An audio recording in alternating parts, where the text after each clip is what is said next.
Halo semuanya, nama saya Wit Krisjunita, mahasiswi semester 8. Pada kesempatan kali ini, saya akan mempresentasikan artikel yang akan memberikan kita pemahaman mengenai kasih Tuhan yang dalam melalui seorang nabi. Pada hari ini saya akan membahas mengenai tinjauan teologis terhadap pernikahan Hosea dan Gomer di dalam Hosea pasal 1-3. Pernikahan adalah persatuan seumur hidup antara dua individu, yaitu pria dan wanita, yang di dalamnya terkandung komitmen yang harus didasarkan pada Kristus. Melalui penelitian terhadap Hosea pasal 1-3 ini, terdapat 3 hal penting yang mendasari pernikahan Hosea dan Gomer. Pertama, kasih Tuhan terhadap bangsa Israel yang adalah bayang dari tindakan Allah. Yang kedua, ketaatan Nabi Hosea dengan memperjuangkan dalam menggantikan kepercayaan Israel yang sah.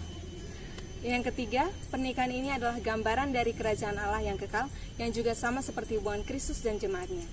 Pernikahan ini pun pada akhirnya bermuara kepada kasih Kristus yang tidak memandang akan latar belakang seseorang yang telah Dia kehendaki untuk menjadi bagian dari rencananya. Poin yang pertama, kasih Tuhan terhadap bangsa Israel. Pernikahan Hosea ini adalah bayang dari tindakan Allah yang mengasihi bangsa Israel yang sebenarnya tidak layak. Hal pertama yang Tuhan katakan pada Hosea untuk kita adalah tentang pernikahannya yang tidak umum. Pergilah, kawinilah seorang perempuan sundal dan peranakanlah anak-anak sundal, karena negeri ini bersundal hebat dengan membelakangi Tuhan, yang terdapat dalam Hosea pasal 1 ayat yang kedua. Perintah ini ditafsirkan secara beragam oleh orang yang mempelajari Alkitab. Sebagian percaya bahwa Tuhan memerintahkan Hosea untuk menikahi seorang wanita yang sebelumnya seorang pelacur.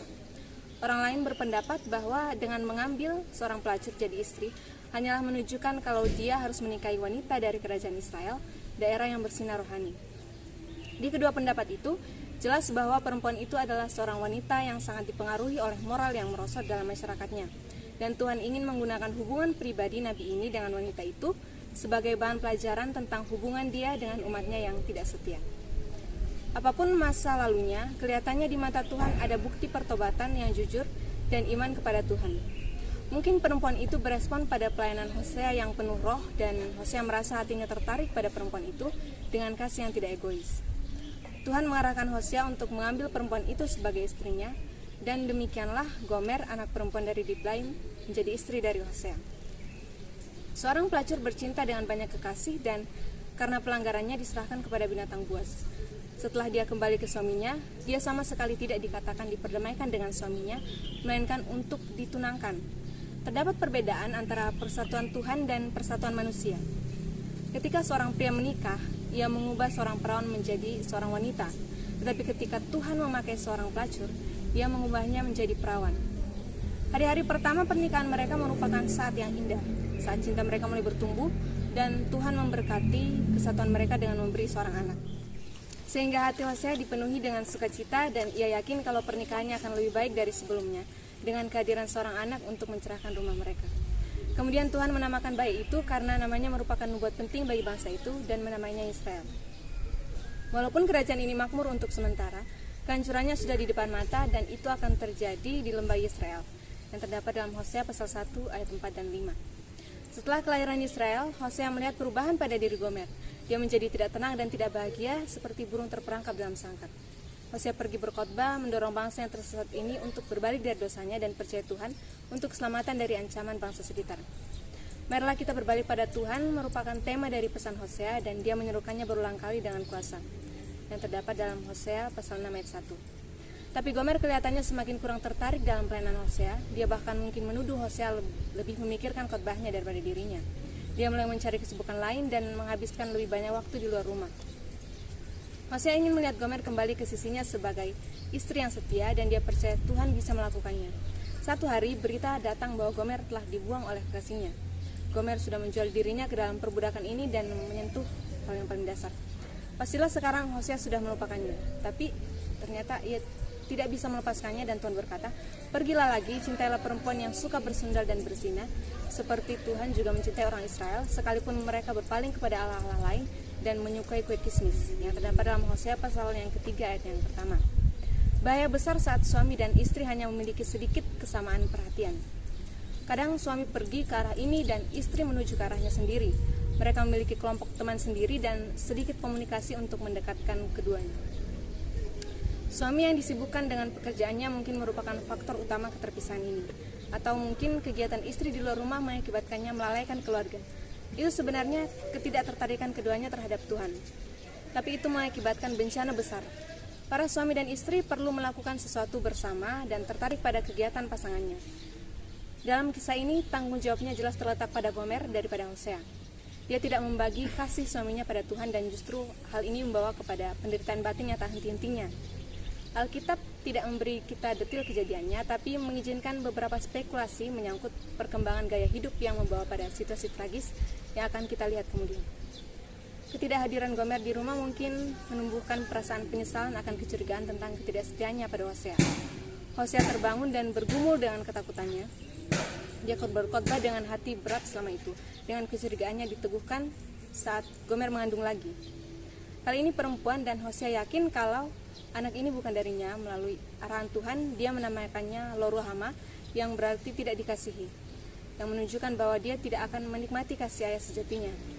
Sekali lagi nama itu menyimbolkan ketersesatan Israel dari kasih Tuhan dan disiplin yang akan menimpanya. Tapi pesan rohani itu pun tidak menenangkan jiwa nabi ini. Di sini ada dorongan oleh kasih ilahi, kasih yang menanggung semua hal, percaya semua hal, berharap pada semua hal, tahan menderita dan dalam semua hal, dan ini adalah kasih yang tidak berakhir.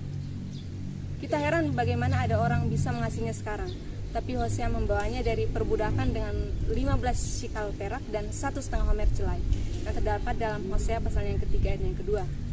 Kemudian dia berkata padanya, lama engkau harus diam padaku dengan tidak bersundal dan dengan tidak menjadi kepunyaan seorang laki-laki, juga aku ini tidak akan bersetubuh dengan engkau. Dia membayarnya, membawanya ke rumah dan mengembalikan kedudukannya sebagai istri. Walaupun kita tidak menemukan hubungan mereka di bagian Alkitab lain, kita berasumsi bahwa Tuhan menggunakan tindakan pengampunan Hosea untuk meluluhkan hatinya dengan mengubah hidupnya. Poin yang kedua, ketaatan Nabi Hosea. Hosea menggambarkan hubungan Tuhan dengan Israel sebagai istri yang tidak setia.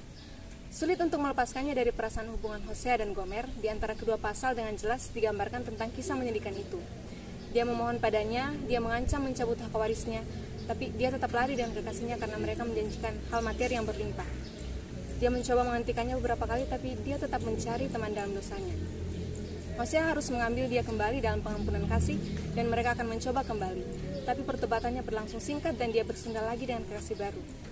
Hosea berjuang mati-matian melawan ibadah kepada Baal yang dimaksudkan untuk menggantikan kepercayaan Israel yang sah. Seorang wanita yang bertunangan dipilih sehingga gereja Kristus mungkin sudah secara simbolis diindikasikan sebagai mempelai wanita. Menurut perkataan Nabi Hosea, aku akan menjadikan engkau mempelai perempuanku dalam keadilan yang benar. Aku akan menjadikanmu pengantinku dalam belas kasih dan kebajikan, dan aku akan mendukungmu dengan setia. Karena itu Yohanes berkata, dia yang memiliki pengantin wanita adalah mempelai laki-laki. Dia benar-benar seorang pengantin wanita yang meregenerasi bayi baru Kristus dengan kelahiran perawan. Semua rencana Allah yang agung itu dapat berhasil karena ada seseorang yang taat pada panggilan Tuhan dan rela menanggung beban di pundaknya. Dan orang itu adalah Hosea. Seorang yang penuh kasih dan penuh kesabaran menanti pertobatan istri dan anak-anaknya. Pernikahan itu pada mulanya memang sangat menyulitkan dan menyakitkan bagi kehidupan pribadi sang nabi. Bagaimana tidak, Hosea yang taat dan penuh belas kasih itu harus merelakan dirinya terhadap kemungkinan dicemooh dan dipermalukan oleh orang lain karena menikahi Gomer. Mungkin keluarganya menganggap Hosea telah jatuh ke dalam rayuan gombal seorang pelacur atau dosa percabulan telah menjerat dirinya sehingga menikahi Gomer. Bahkan mungkin mustahil orang-orang sejamannya memberi alasan bahwa ketidakbertobatan mereka disebabkan perilaku sang nabi yang bertentangan dengan norma-norma masyarakat umum pada waktu itu. Mungkin masih banyak alasan lainnya yang dikemukakan untuk menjatuhkan nama Hosea, tapi Hosea tidak memedulikan semua itu. Baginya yang terutama adalah mendengar dan menaati suara Tuhan. Ia tahu bahwa Allah pasti baik terhadap umat Israel, ia sendiri dan juga rumah tangganya. Di samping itu, sebagai hamba Tuhan, Hosea tentu mengerti bahwa tindakan yang sesuai dengan norma-norma masyarakat umum belum tentu sesuai dengan kehendak Tuhan. Bahkan, norma umum justru sering menghambat pekerjaan Allah di bumi. Sebaliknya, tindakan yang berlawanan dengan norma-norma umum juga tidak selamanya melawan kehendak Allah. Pada zaman Tuhan Yesus, sekelompok orang membawa orang lumpuh dengan membuka atap rumah orang lain yang sesungguhnya tidak sopan dan berlawanan dengan norma-norma umum. Namun, Tuhan Yesus malah memuji tindakan mereka itu sebagai orang yang beriman. Oleh sebab itu, Hosea tahu bahwa di balik semua penderitaan itu pasti ada rencana Allah yang agung dan ajaib, walaupun mungkin hal itu pada mulanya masih samar-samar bagi Hosea. Iman yang agung itulah yang rupanya meneguhkan dan menghiburkan hati Nabi Hosea. Bertahun-tahun, bahkan mungkin belasan tahun, Hosea menanggung penderitaan yang berat akibat sikap Gomer yang terus saja melacurkan dirinya. Hatinya tentu amat pedih menerima kenyataan bahwa dua bayi yang dilahirkan oleh Gomer bukan anaknya sendiri, melainkan hasil dari persundalan Gomer. Walaupun demikian, kedua anak itu sangat dikasihinya sebagaimana ia mengasihi anaknya sendiri. Justru kedalaman kasih ilahi yang diterapkan Hosea lah yang menjadi benih perangsang bagi pertobatan kedua anak itu. Ketika Gomer menjadi budak akibat terbelit hutang-hutangnya yang mungkin disebabkan sikap hidupnya yang boros, Tuhan kembali menyuruh Hosea mengambilnya dan mencintainya.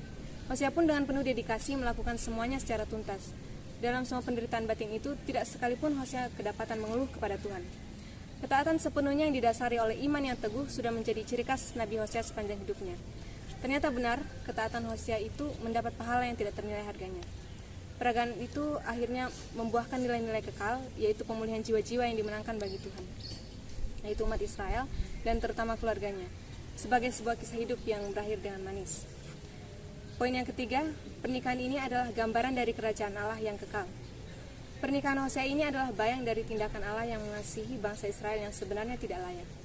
Ini mengajarkan bahwa Allah mengasihi dengan kasih ilahi yang dicurahkan kepada mereka yang tidak layak. Kata Daud dalam Hosea pasal 3 ayatnya kelima itu menunjuk kepada Kristus.